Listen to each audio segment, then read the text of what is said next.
Devin, Augie, and Kimm with me. And these fine people are um, coaches, trainers extraordinaire, housed in Redline Quality Fitness in Brentwood, Tennessee, right? Did I kind of get the little afflection going there? Little twang. So we wanted to talk about, and I think it's interesting conversation, hybrid training, hybrid competitions that are kind of getting to be a thing. And these folks are professionals in this industry. And so I thought we'd use their fine minds to discuss and offer opinion about where this is going. So whoever wants to pick it up from there, I'll shut up. Where I think it's going. Well, how about, are people wondering why this is kind of coming about? I don't know. Because I kind of think, I almost hate the word hybrid because it makes the sport sound like it's a pull from multiple sports when I think it as its own thing stands alone. Like I kind of think it's the evolution of people realizing that they can be fast and strong. It's kind of the culmination of what we've been learning about the body. It's like, oh, you can run a 10K and you can still deadlift a lot, or you can move some weight and you can still row. And I think that with science advancing and athletes advancing, it's not really like, I hate it to be termed hybrid. I kind of think it's like a culmination more than it's that. It's kind of like where sports maybe are going. Not all sports, but like where endurance sports and strength sports are kind of meeting. And I think it's taken over both. Personally, maybe I'm wrong. Yeah, you said the whole thing about an athlete can be strong and run a fast whatever. I think with CrossFit, with their inception, Greg Glassman's original sort of depiction of the ultimate athlete was someone who could, deadlift 500 pounds and also run a 5-minute mile. Well, now a lot of people can do that. So how is that any different than a hybrid athlete? I'm just playing devil's advocate. Augie, thoughts? I kind of align with where Kimm is coming from, that this is just how people train these days. This is where fitness has evolved to. So it's not so much, a bunch of disciplines meeting together. This is the discipline. This is how people train. This is how golfers train and hockey players train and gymnasts, not gymnasts, maybe not, but this is how people train now. It's all strength, cardio. I think that CrossFit really founded the movement. We can't say that they didn't. They deserve a lot. But what they maybe missed or going away from is the skill barrier eliminates people from like playing. Like you do need to be able to move your body in space. I think gymnastics is important and a lot of us have fun doing it. But what they do by throwing in a lot of high skills is they strip away the core fitness. And what hybrid has done is it's really just made it kind of all go. And not always go in the same like aerobic or anaerobic time frame, but there's no real like skill of strategy of being super competent at a movement that's not like a run or something foundational. Yeah, the bar is low enough for everyone to get the relative intensity of it. And also, I mean, it's the same every time. I think that's a big draw too, right? So the thought that I had is completely off point compared to what you guys just suggested. Is I looked at it like, and this came to me, the epiphany just came to me this morning. I look at it like the automobile industry right now, like the hybrid SUV, right? So it can operate on gas and it can operate on the battery.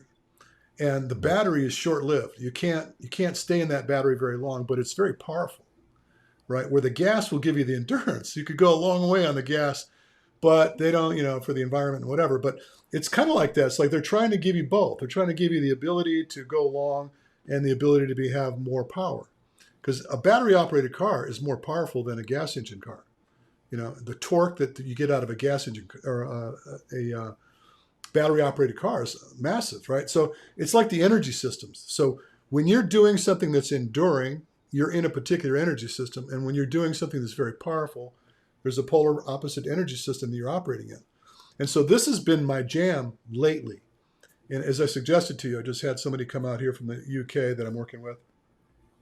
And I'm seeing more and more of these people coming to see me. And what we do is you guys know this because we did it together. We try to identify how the engine's operating. where are we drawing our energy from, and what are our capacities based on the energy we're drawing, right? So I think that triathlon was like the first hybrid sport where endurance exclusively. And if you've heard the old stories about how this all came about, where Commander Collins was in a bar with some friends, and I could swim 2 miles, and I can do this, and I can do that. So they all got together and said, okay, let's do it. And they, on the island of Oahu, they swam 2.5 miles in the ocean, 112 miles on the bike, and ran a marathon, right? And so you're looking at this as kind of a hybrid sport. You got 3 different things you have to tackle. Now, what you guys are doing, and I might be out of school by even saying this, but you know me, I don't care. What you guys are doing is you're taking this Hyrox thing a step further, where your fitness competitions are requiring a much higher level of strength. Am I wrong?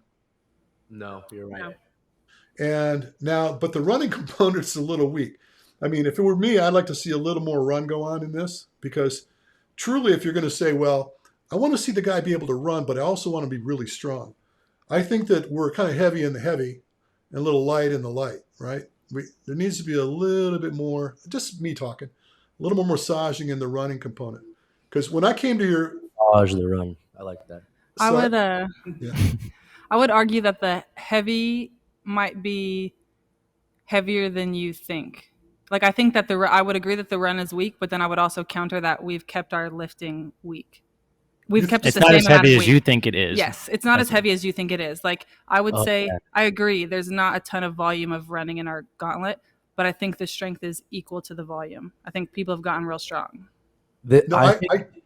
I think the hybrid community and the OCR community doesn't really know what strong is yet. And especially when you're taking somebody who can run 1Ks, at the pace that some of these high-level Hyrox athletes can run, I don't think that they could really be the level of strong that like a Nashville Fit Games athlete would require, at least in my mind, and like the pinnacle of like who is the strongest man and woman that it will ultimately, maybe 3 years from now when it's a little more developed, to win the Nashville Fit Games. I don't think their level of strength is going to be like eons beyond what a high-level Hyrox athlete is right now. And I think that's just because, like Augie said, a lot of this stuff comes from how we train, and we just train like really strong, if that makes sense. Does that make sense, guys? Yeah, like, to put context in it, we would put like a fast men's 1K, like upper twos, right? Like for running, just a 1K, or like 1K repeats in Hyrox. Like the fast guys are doing upper twos, right? No, no, it's slower than that. Upper twos. Okay, That's so 3. fast. Yeah. So if you put 3. 3, but like strong for lifting, like there's dudes deadlifting like 800 pounds and heavier. So like I think that both are weak in comparison to where the runners are real fast and the lifters are real strong. Yeah, the athletes haven't evolved yet, in my opinion, of like actually strong by its definition of strong, and then actually fast. I've kind of heard it in the sense of like we are stronger than your fastest runner, and we are faster than your strongest lifter. It was kind of like what you want to be. You talking about for the Fit Games for our event? Yeah, I'm like why Or for hybrid, where we kind of train and why we think our weights are where they are. I mean, you should be stronger than. Because personally, I would say you don't have to be very strong to do Hyrox. You have to be stronger than most runners, but you don't have to be very strong. Yeah, look at Chris. There's definitely a level that just to get into the game in Hyrox, from a weight perspective, you need to be in order to compete. I have clients I work with that are Spartan racers and the runners, whatever, and they just don't have enough butt on them to push that sled. They can't do it. It's just way too much to ask of them. And then, so I agree with you. I don't think that it's really a strongman competition by any stretch, Hyrox. But I can tell you that the strong in the game suffer the run, and the runners in the game suffer the strength. And so that there lies the rub in that. And I think that's kind of where If it we kind go ahead, sorry. I was going to say that's what kind of causes it to be what I would consider to be hybrid. Now you guys are at a different level with what you're doing in strength, and as Kimm suggested, we're kind of scraping the edge of what strong might be. It sounds like to me if you had your way, the weights would be heavier, right? I mean, in general, I think that as we keep doing this, we're still learning and we're still growing athletes. I think that like the strong athletes can get faster and the fast athletes can get stronger. Like we're really not at the peak yet of what the fast, like, well, I'll talk about Liz just because she's not here and she's gotten very strong. And she is a fast person, and she came to us as like a fast D1 record holding runner. Yeah. I think that her potential to be fast and strong is still greater. Like I could see her deadlifting like 350 and still running really fast if she were to totally focus on it all. So I think the creation of that athlete is still like in like pre-inception. Is that making sense? Yeah. Words are hard. Do you think she took offense? And I reflecting on it now after you said that, do you think she took offense when I told her she needed to pick up some weight? No, she needed to be told that. Really? She did that. Seriously, I mean, I just thought, well, if you want to do well in this sport, you probably need to gain a little bit of weight. I think that was a great thing for her to hear. I think if she actually and granted, yes, she's a brand new mom, but if she actually decided to go full Hyrox, other girls would not have a chance against her. No way. No way. Not even close. But with that being said, kind of like what I'm thinking about this now, why Hyrox is taking off so fast. And again, I haven't done it, but I'm always watching from the outside because my job is fitness and competitions and stuff. I think that Hyrox is smart in the sense where and Augie said barrier to entry a couple of times. The barrier to entry is pretty friendly, and anybody can do it, even if you're not fast and even if you're not really strong, because absolute strength is something that takes a very long time to develop. If you're a good runner, you can be a great runner in a fragment of the time than if you were a good lifter to be a great lifter. As you know, the gaps in the time it takes to get strong versus fast is way different. And so again, Hyrox is smart, and I think that probably the tests after the runs are smart because anybody can do them. The weights maybe not out of the question for somebody who needs 3 months to train for, where it's like if there's a certain, let's say they got to pick up a certain weight on the floor, and if you can't do it, it's going to take you years, if not months minimum to develop absolute strength. So I think it's just taking off fast. Anybody can do it. Well, I think to be a competition, it's necessary that the entry level is low bar, because their success is based on the numbers. What they're trying to do, what they're trying to do now is turn it into 2-day events, where they land in a venue somewhere, and they have enough people to go through the day, and enough people to go through another day because they're already established. It's like when they're doing that this weekend in Miami, actually. Yeah, but it's not working out. Oh, it's not? No, it's not working out because they don't have enough people. And part of the reason is they cannibalize. They cannibalize themselves because they had last week they had an event in Dallas, right? So Dallas and Miami are fairly close when you're looking at a competition. But if you put 100% into it on one weekend, the following weekend, odds are you're still not going to be 100%. You're not going to be able to bring the game you hope to bring. Do you know what their average volume is per event of athletes? How many people participate? Yeah, I have no idea. I've only gone to one event. I went to Chicago, and that would seem to be pretty well. What year? This year. Oh. I think I was there. You were there. The year that you and Liz went, Kimm. I went in 2022. Did you see me? No. No, you know what? I only went to Chicago because it was. I was so fast. I bet. That's why you didn't see her. No, I'm not one to actually visit these events just to spectate. I hate spectating. But I had some skin in the game. I had some people that were racing, and it was close enough. I said, you know what? Get off your dead ass and go and watch this thing, okay? I think I actually left. I left at noon. So I flew to Chicago next morning, saw the thing, showed up at 9 o'clock in the morning, and by noon I was looking to get back to the airport and go home. the predictability and repeatability of the events is like so smart for them on a numbers standpoint. Like you said, in order for them to be sustainable, the numbers have to make sense. I mean, you can go to Hyrox down the street, or you can go to Hyrox in Germany, and it's going to be the same event, right? The venue might be different, but it doesn't change the stimulus, it doesn't change the weight or the order. That's like Right. everybody knows what to expect. Right. Well, to take it a step further, even though they're going to different locales to put on the events, one of my clients, matter of fact, he's racing in Miami this weekend. He was in Dallas the previous weekend, in Chicago the event before that. And through his Strava or his Garmin Connect, whatever the heck it was, he was able to see how many steps he took in each event. That's And some run nerd stuff, man. it was only like within a couple of steps different between Chicago and Dallas, which was pretty impressive to me, because I know that they're, what do they call that zone? Rock zone. Rock Whatever zone. it is. So they're in this transition period, right, where they got to go to the next event or whatever.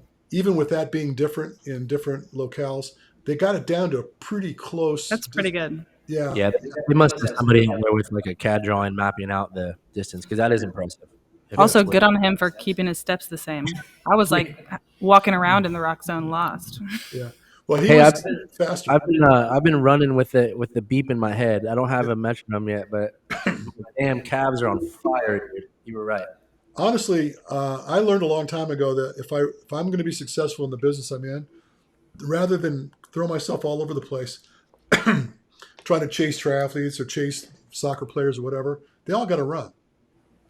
Yeah. And so they all got to visit me if they want to run better. And it doesn't matter whether it's going to be, I've worked with sprinters. I've had a couple clients that were at UCLA and USC, 100 meter, 200 meter runners, right on up to ultra marathoners and basketball, everything in between. I'm curious to see what the percentage level of, we'll call them, is it elite athletes, the pro Hyrox athletes, or they're all just like runners? Like, is that their background? I could be wrong. I'm just speculating. I want to know that. The world champion, when we first got together, sorry, my throat's been yakking all day. He was about 200 pounds, 195 pounds, and really pretty amazing runner for his size. And the challenge he put on me was that in order for him to win the Spartan World Championships, which is at Killington in Vermont, that back then, he needed to beat this guy that was about 140 pounds up a mountain, and the guy could run. He called him a chicken nugget with legs. And so Hunter being, near 200 pounds, it was quite a challenge to get him to be able to have the endurance, forget about fast, the endurance to compete on a mountain run like that at his weight. And so this brings me to the separation between these events, is that repetitive 1K running starts to tap into your endurance. It's not about just going out 1K hard, especially when you pepper it with the exercises in between. You got to recover from it and go back and run well. And in Hyrox, if you can't run fast, you can't win. It's down to that, because I think really it's almost a non-issue when it comes down to the actual lifting or the strength components in the event, because everybody's pretty close to each other. But And even the time it would take to run, even if you're fast, is always a longer time domain. They've done a really good job about them all being similar time domains, but the actual on-paper time of the transition lifts and rows and skis is always going to be less than the run. Right. But anyway, the bottom line is endurance is a critical component of the process. It's not just about being fast. I mean, if you could, like the comment about running a sub 5 minute mile and deadlifting 500 pounds. Now that's a challenge. I mean, especially, obviously you're doing the deadlift first, right? Yeah. You just blow your legs out and then have to try to put it together and run a 5 minute mile. I can't even imagine how painful that must be. Let's do it, Richard. You can help me do that. Dude, I am way past lifting up anything besides this water bottle right now. Augie can change that for you. Augie's our silver sneaker specialist. The lift. I could actually go to Silver Sneakers. I might even be able to get a free membership at your place because I'm that guy. I've got that. Senior discount. AARP, is that what it is? No, I don't know what So it you is, kind of but feel like with Hyrox that the weights are just they're fine because everyone's kind of about the same, and the running is the factor. Running is the factor for It's a Hyrox. running. Yeah. I do So we believe. go back to our events when we think we want the weight to be a factor. I think you're absolutely on point because I Right. don't think that the running in your event is Well, the fact. If we massaged our running, like you suggested, we wouldn't change the weights, I wouldn't think you should. right? I wouldn't Okay. think you should because I think for it to really, I mean, if you put, let's just take it down to time under tension. So it's the amount of okay. I was going to say that. Go ahead, finish. Yeah, That's what I time was under going. tension. How much load your body's taking on, whether it be running or whether it be lifting, whatever you're doing, whatever exercise you're doing, and just compare the two and see, are you off balance a little bit? Believe it or not, I'm not just about. I said this to you guys before. I'm not just about the run. It's just it's an integral component of the process in competition. Whatever we got to do to get across the finish line first is what I'm all about. So if you got to do a lot of lifting, you better get strong, right? And if it's going to go far, you better be able to run, right? One way or the other. I'm curious if like Hyrox at some point, especially the high level athletes, will get if the implements, I don't want to say too easy, but if some of the weights and the sled weights and even the wall ball weight, and maybe even rowing for calories versus distance, I wonder what do you think? Do you think that they're going to need to evolve out of what they're currently doing? I'm glad you brought it up because my thought was, and I've shared it with a couple people in the past, is I think they should have weight classes. I think a weight class is, to me, almost more important than age categories. I'll take a weight class. A heavyweight boxer is always going to beat a lightweight, right? It's just. Is it like Clydesdale? Is that the triathlon? Exactly. I operated under that moniker many times myself. Yeah, well, weight class is perfect. Well, I'm but a if you big think fan about of it, weight class. I have people that would love to do Hyrox. Be so much stronger than the string beans, right? Well, but just Find me a girl 174 that wants to run with me. Yeah, right. when right. when a 135-pound athlete walks up to that sled and it weighs 440 pounds, he hits it and it's like hitting a wall. He's not going anywhere, right? And it's pretty, that craps you out. I've got an athlete in Mexico City I work with, and he's doing Hyrox, and they just changed the game, or not Hyrox, but Spartan, and they just changed the game for the national series. Now it's down to a 3K event. Because they're trying to get to the Olympics, so they shorten the thing up. It's stupid, ridiculous, right? And he's frustrated with the event and frustrated with the sport. And he knows that all of his friends are going to Hyrox, but he can't play because he's not big enough. I will say too, and I know we keep saying, we're so strong and Hyrox isn't that strong. There are few things that I have ever done into a run that are more taxing on that system than pushing that sled. Even at my weight, I thought it was extremely detrimental and heavy feeling. It's a heavy weight, especially for what you're doing. How about the burpee broad jump? How'd you feel about that? I thought it was fine. It's kind of the shortest thing. I almost wished it was longer because I didn't want to run again, but it's a personal problem. I have a lot of people that when we look at the cost of work, their burpee broad jumps are just brutal. Trying to run after doing the burpee broad jumps, I've had people say it was harder than coming off the sled and running. Is that because their lower back gets fried from being hunched over for a couple minutes? I have no idea why. I'm just saying that collectively I've been seeing a lot of that. People just it is where Liz passed me. Did she? Oh, nice. She's lighter than you, so the weight class would make more sense. I know. 30 more pounds every burpee, every jump. She'd be a killer today if there was a weight category, right? I think the burpee broad jumps probably, and this is just me thinking out loud, it's a very similar off the ground action as a running, maybe, because you're kind of that jump press off the lower leg. Ooh, let me get nerdy. I wonder, you probably know more because you've seen more. I see some people on the burpee broad jumps in Hyrox try to clear, they think they need to clear as much ground as possible. But I think when I watched Hunter or that other girl with the dark hair that's the best ever, I forget her name. She also just had a baby. Lauren They're yes, Lauren. They're okay, it seems, I could be wrong, you have to ask them, with doing more burpees by putting out less effort. it might take me 3 burpees to your 2, but I didn't max my broad jump every time. Some people will kneel and get up rather than just try to bring both feet together and jump.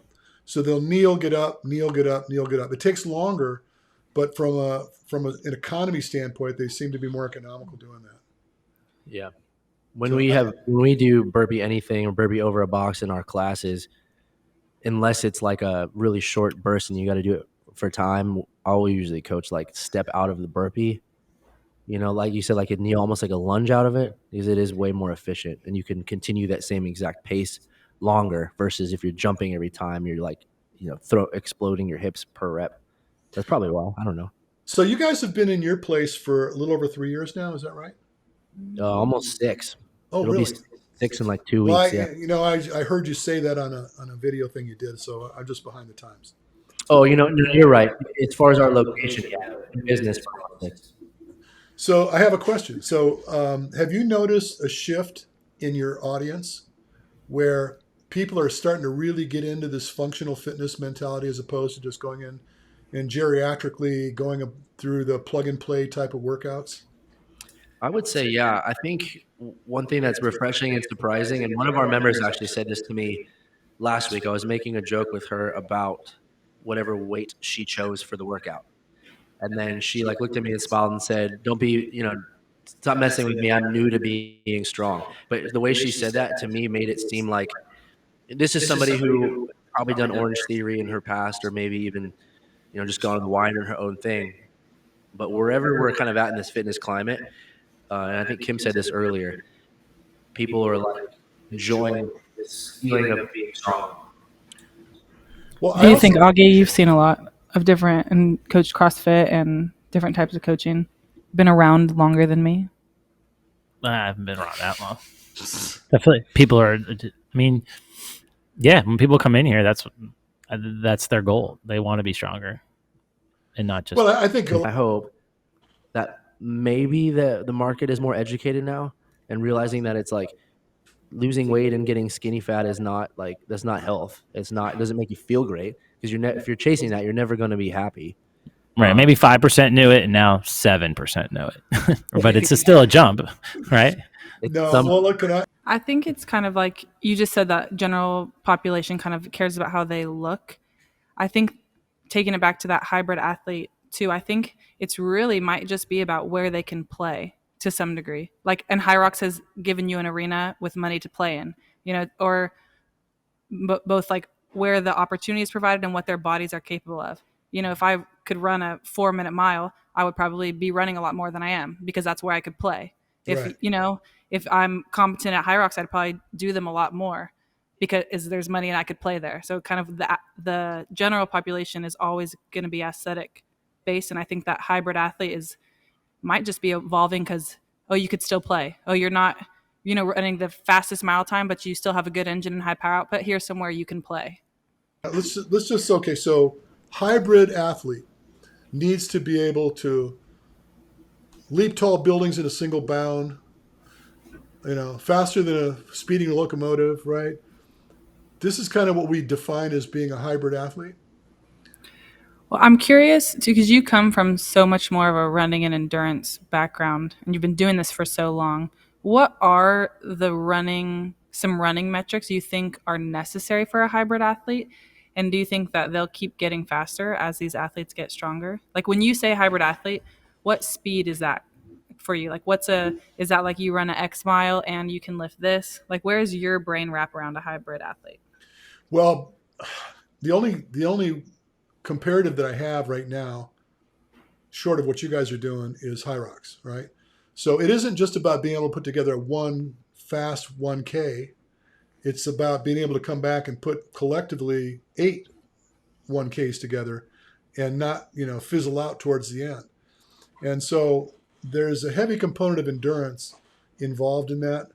But there's also, and you guys know I bang the drum about this quite a lot, about the anaerobic energy system that they're really taxing, because you got to go fast, you got to go short, and you got to recover quick, right? So it's not just about the run so much as well as it is developing the energy system to be able to support whatever comes your way, whether it be running, throwing a wall ball, doing burpee broad jumps, whatever it might be. You just have to be able to stay at a level of intensity. So I think if you were, in my opinion, to define a hybrid athlete, it's being able to sustain a great level of intensity and stay the course for a greater length of time. So it's a collective process. So I get back to the nuts and bolts of it, which is how you develop your energy system. And this is where most of the endurance people that I know don't get it. They do not get it. They're so locked into zone 2 training. I'm going to say it's zone 2. And, no, I mean, that's not what your body wants of you, especially if you're hoping to win something, right? You got to be able to throw down, and you got to be able to throw down long. And that puts you in a different energy system, and you need to be able to be okay there. I look at the whole picture. What do we need to do to get better at sustaining those levels of intensity that we need to sustain? And that goes back to, like you suggested, it's hard as hell to push a sled, right? And coming off the sled and being able to run. That trick there is where the energy system comes in, right? If you get lit, you got all this lactate built up in your legs and in wherever, and then you got to go try to run, and you're just punch drunk. Your body doesn't want to do it until you rid yourself of that lactate. And there's a timeline associated with that. If you really get lit and your body's not conditioned to dissipate that lactate quickly, you're stuck in the mud. You're going to need 5 minutes. I've seen a lot of people that are coaching these hybrid athletes making the cataclysmic mistake of giving too much recovery between the work. Like I have a guy do like a really heavy exercise and take 5 minutes, and then go run really hard and take 5 minutes. Is there any case where you would advocate for, maybe 5 is aggressive, but like advocate for like a 2 to 3 minute rest for any? I don't like timeline. I don't like to put a timeline on it, because the best indication of your recovery is your heart rate. So if you use heart rate as your recovery metric, and let's say, so for example, let's say you're hovering at 170 beats per minute in an effort. You're generating a ton of lactate.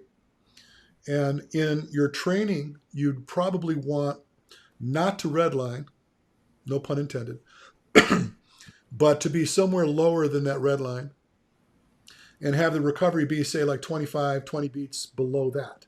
So you're still under pressure and you're not maxing out. So you're in this window where your body starts to address the stress. It figures out what to do about it. And that window is always a lesser intensity work, or is it ever nothing? No, like to bring someone into that? It's progressive.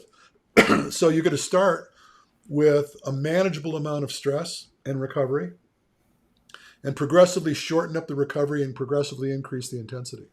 Is that recovery, though, like I'm doing nothing, or am I jogging slow versus... Like active recovery. I'm sorry? In that recovery, is it... I heard what you said. I didn't hear what he said. Oh, I was just trying to maybe define it as like what you were saying, Kimm. Is it sitting on a bench, or is it active recovery, like jumping jacks or jogging or just biking? I get this question all the time. Should I walk? Should I stop? Yeah. I think that a lower level of intensity, keeping moving is well, I've seen it to be more effective. I've seen literature that suggests the mental aspect of that too is very good. Well, you recover faster if you go to a lower level of intensity, but not slow way the hell down or stop or walk. It takes twice as long to recover when you do that. But see, this is the problem. It's like people that have these indiscriminate numbers that they work from where the recovery is concerned, and even the intensity. They go ham on the intensity and they want to take a shit ton of recovery.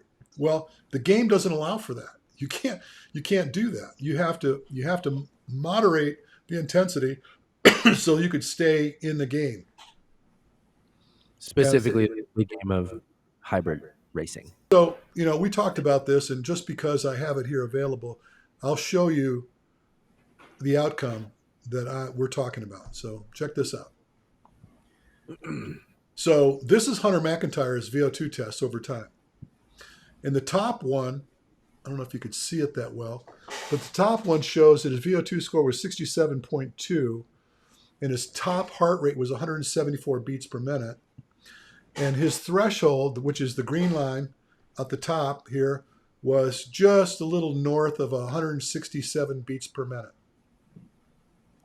At 167 beats per minute, he's 65% into his fat stores. So this is very, very effective endurance result. The bottom test is him going into this hybrid mentality, CrossFit, Hyrox, and you could see how his threshold suffered.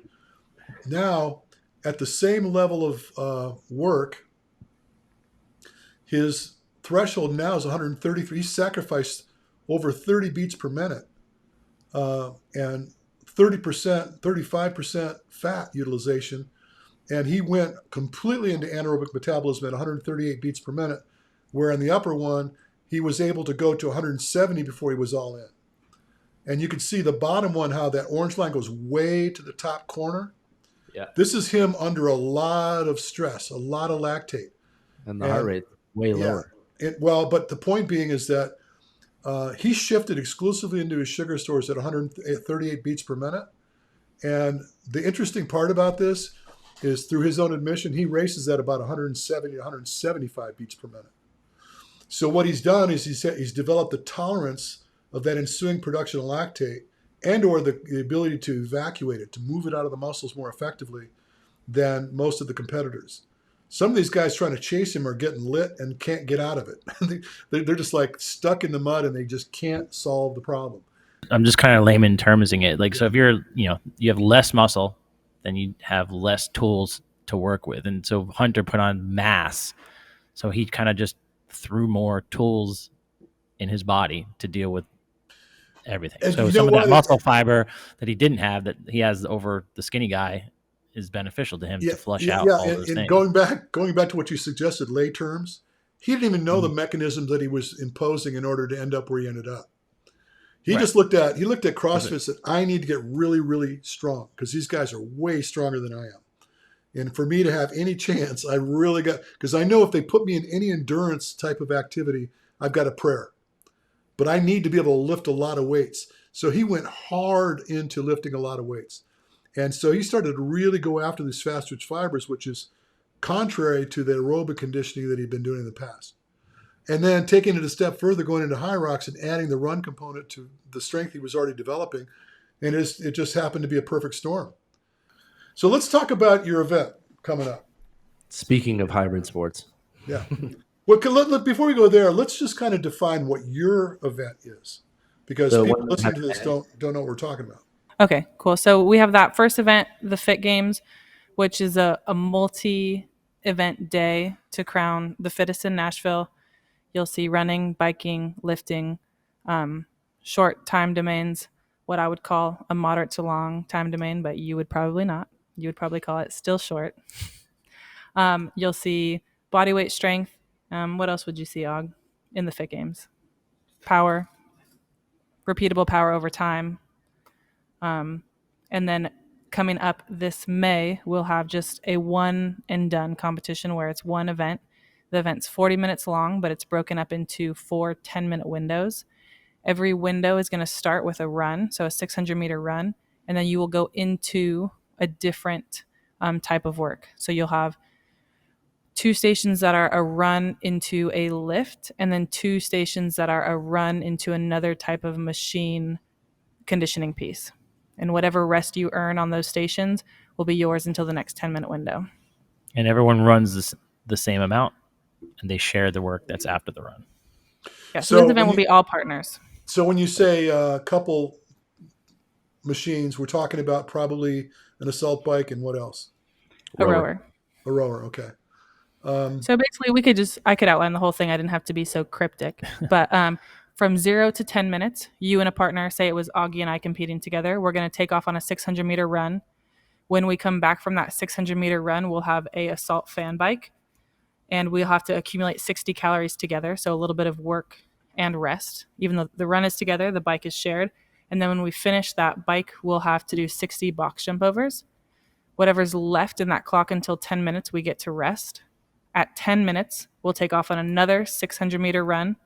When we come back, we're going to do 50 clean and jerks with an odd object, a weighted D ball. Whatever's left in that clock from 10 to 20, we get to rest again. So a lot more rest than Hyrox. And then at 20, we'll take off again together on another 600-meter run. And we will come back and we will share 60 calories on a row. And then we will do 60 weighted synchronized lunges. Again, we'll earn whatever rest we have until 30 is ours to keep. And then at 30, we'll take off for our final 600-meter run. And when we come back, we're going to hit 60 bench press and then 30 burpees together.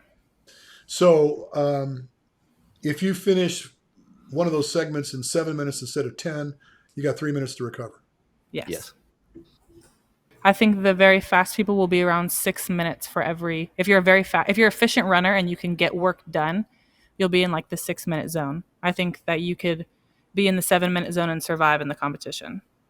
Longer than 7 minutes, it's going to be a rough go. Yeah. So how's that looking so far? I mean, did you say it was going to be a team thing too? It's only only teams for this one. So is it mixed doubles or? You can do mixed doubles or same-sex partners. So we have I guess there's 3 divisions, and then you can do the competitive division, which is ultimately heavier everything, more calories on the machines. And then the fitness division is for people that, maybe don't train as seriously and want to just do it for fun, but they still like a good challenge. It's a little lighter on the weight, same volume on running, and less volume on the calories. So there's 4 combined scores, 4 combined times. So you'll have 4 combined times. So if the first round takes you 5 minutes, the next round takes you 6:02. Your current time is 11:02, and then you're going to keep adding to that time. Got it.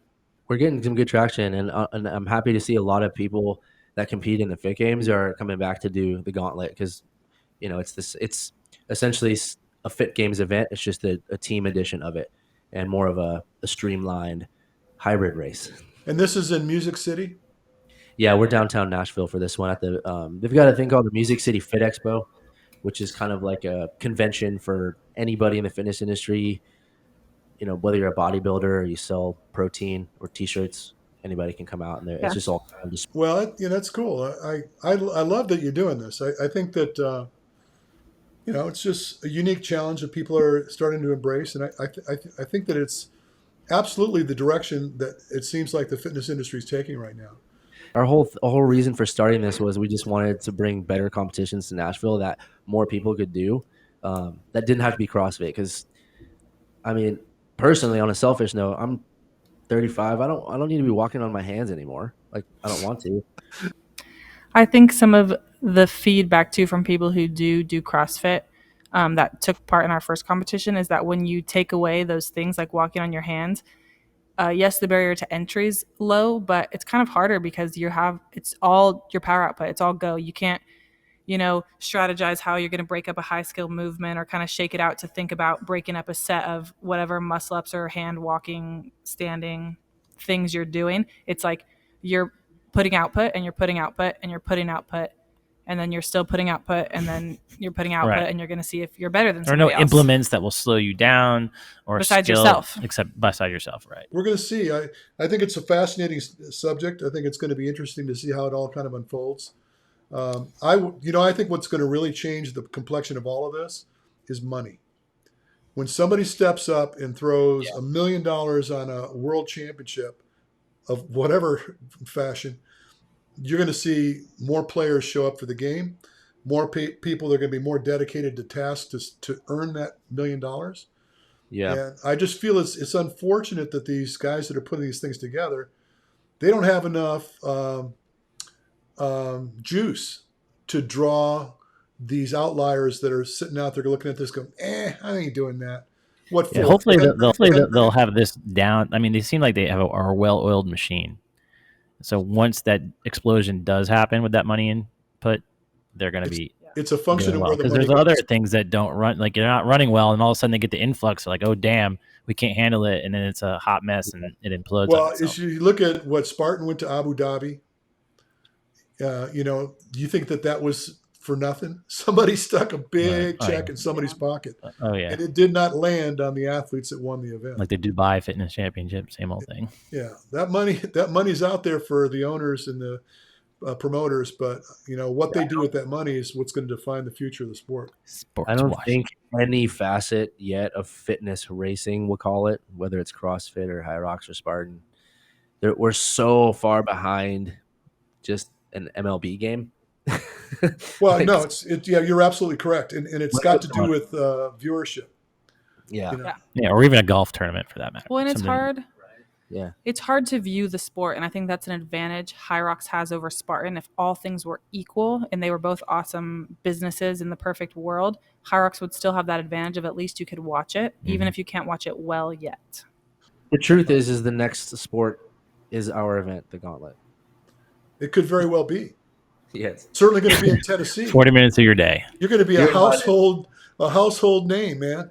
You got to come hang. I know you don't like to watch events, but come hang out with us at least. We have a VIP suite. Please let your friends at CBS Sports know about it. I'm on it. I can tell you about that. I used to have friends at CBS. Yeah, I know. That's why I brought that up. On our prior podcast. Anyway, Check it out on. All right, guys. Thanks so much for coming, and I look forward to seeing you guys. Augie, I'm going to see you very soon. Yeah, we'll come out and see you for sure. Yeah, It's always good hanging out with you, man. Cheers, We guys. appreciate it. Take care. All right. Yeah, bye.